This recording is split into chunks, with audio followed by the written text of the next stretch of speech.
오늘 본문은 요셉의 형제들이 식량 구입차 2차로 애굽을 방문하였다가 요셉의 집으로 인도되는 내용입니다.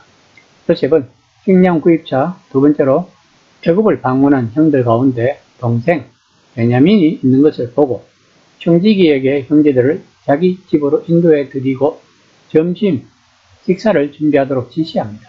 그리하여 요셉의 형제들은 청지기의 인도를 받아 요셉의 집으로 가게 됩니다.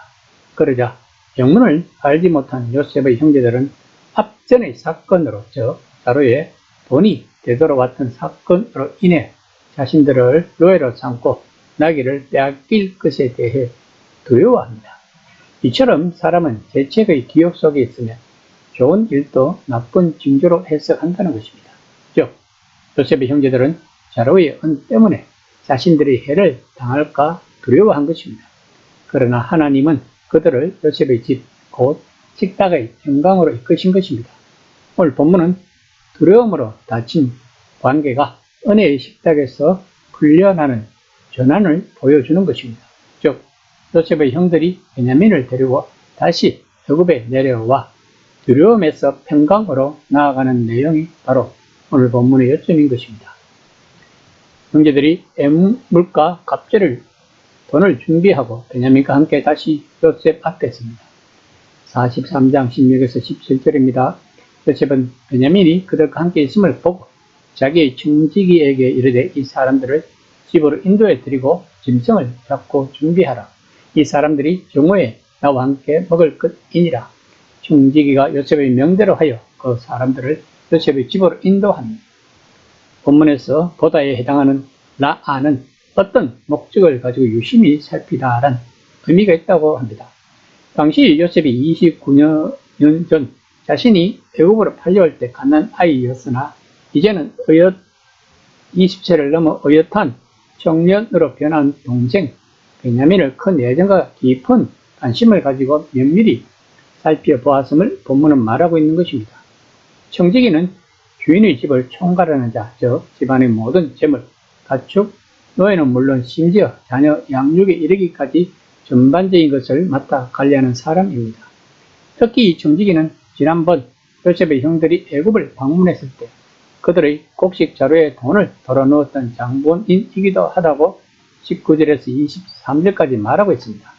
또한 본문에서 짐승을 잡고 해서 잡고에 해당하는 다하브는 먹기 위해서 짐승을 도살하다란 뜻입니다. 반면 희생 제사를 위해 짐승을 잡다란 뜻을 가진 히브리어는 자바흐라고 합니다. 즉 요셉은 이방 신들에게 제사를 드리기 위해 짐승을 잡으라고 한 것이 아니고 몇십 년 만에 만나게 된 베냐민을 환영하고 형제들과 함께 식사를 하기 위해서 짐승을 잡게 했던 것입니다.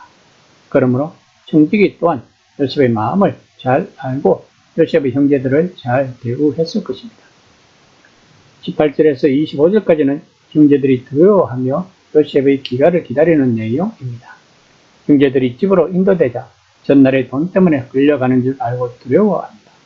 요셉의 형제들은 전에 요셉의 신문을 받았을 때에 자신들이 일정으로 오해받은 원인이 동생 요셉을 팔았기 때문이라고 생각하였으며 양식 자료에서 자신들이 지불했던 돈 자료가 발견되자 두려워서 떨었습니다.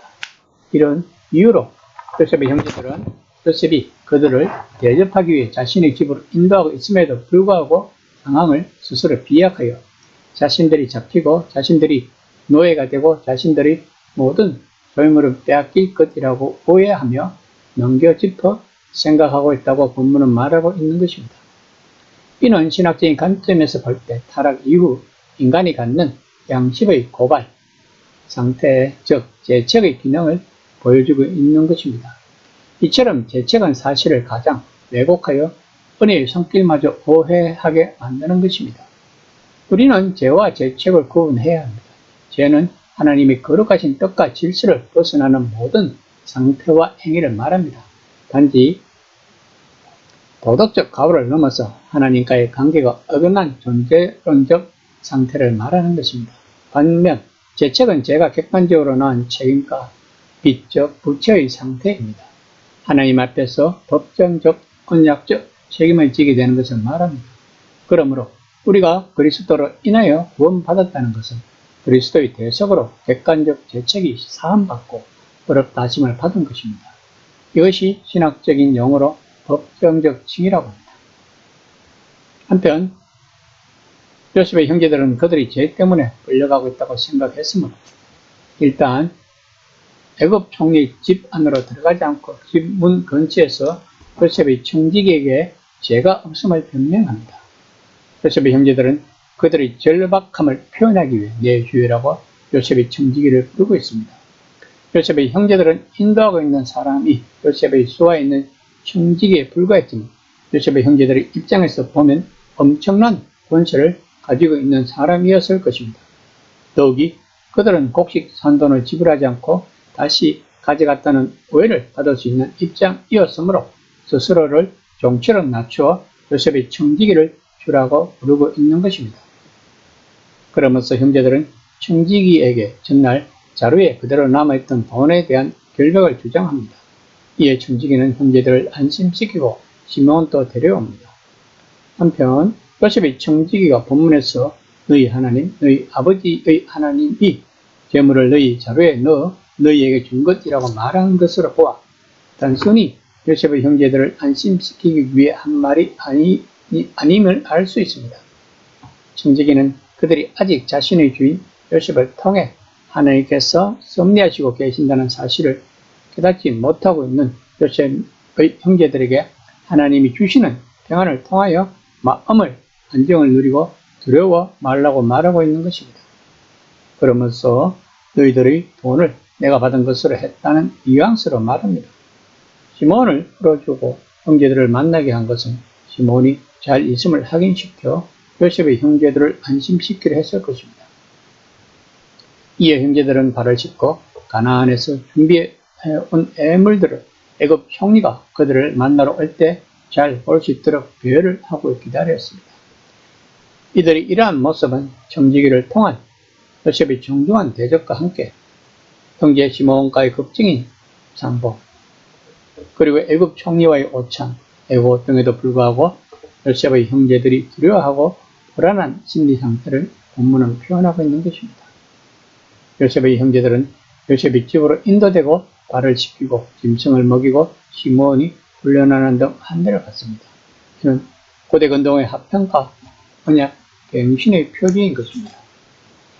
또한 식탁은 화해의 제스처이며 원수까지도 가족으로 앉히시는 하나님 나라의 표상인 것입니다. 예수님 또한 세리와 지행과 함께 먹으시고 그리고 죄의 만찬과 같은 식당은 심판을 위해하고 회복을 보여주는 것입니다. 그러므로 본문에서 요셉과의 정오에 음식을 같이 먹는 약속은 과거의 죄책을 넘어 현재의 건강으로 그리고 더 나아가 장차 오실 어린 양, 어린 잔치의 식탁을 미리 맛보게 한다고 신학적인 관점에서 말할 수 있을 것입니다. 그러므로 오늘날 가정과 교회에서 건강한 식탁을 회복하는 것이 중요할 것입니다. 관계가 어렵을수록 먼저 초대하고 시키고 먹이는 우리들이 되어야 할 것입니다. 다시 말하면 식탁이 화해의 문을 열어줄 수 있다는 것입니다. 이 시간 나는 식탁 교제를 어떻게 하고 있는지 한번 생각해보는 시간이 되었으면 합니다.